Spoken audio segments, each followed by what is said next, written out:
Hi everyone, this is the second day of my 75 days heart challenge. আমরা প্রায় ভোর 4:30টার দিকে উঠে পড়েছিলাম এই মহারানীর জন্য। আমরা বাড়ির সবাই উঠে পড়েছিলাম। তারপর অনেকক্ষণ বাদে আমরা মর্নিং ওয়াক করতে যাই। আর মর্নিং ওয়াক করতে গিয়ে এই কুতু বাচ্চার সঙ্গে দেখা হয়। তারপর বাড়ি এসে ফ্রেশ হয়ে আমি বসে যাই পড়তে। আর আমার ফার্স্ট স্লটে ছিল জিওগ্রাফি কমপ্লিট করে আমার সেকেন্ড স্লট শুরু হয়েছে দুপুর 2টা নাগাদ। আমি তখন জিওগ্রাফি রিভাইজ করছিলাম এবং জিওগ্রাফির কয়েকটা ইম্পর্ট্যান্ট কোয়েশ্চেন নোট ডাউন করছিলাম।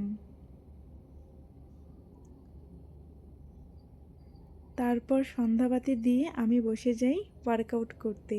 আজ কিন্তু আমি একা ছিলাম না, আজ ছিল আমার সঙ্গে আমাদের প্রেয়সী রানী। ও কিন্তু আমার থেকেও ভালো ওয়ার্কআউট করতে পারে।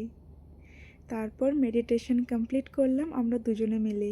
তারপর আমার থার্ড স্লটে ছিল কারেন্ট অ্যাফেয়ার্স। 2025-এ আমি শুধু কারেন্ট অ্যাফেয়ার্স পড়তাম, কোনোদিনও খাতায় লিখতাম না, তাই 2026-এ এই অভ্যাসটা তৈরি করলাম।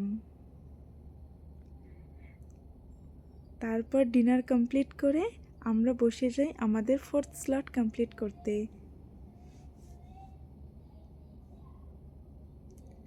আমার ফোর্থ স্লটে ছিল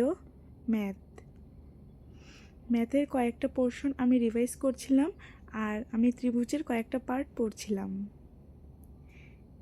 এভাবেই আমি আমার সেকেন্ড দিনের চ্যালেঞ্জ কমপ্লিট করলাম। এটা হচ্ছে আমার সেলফি।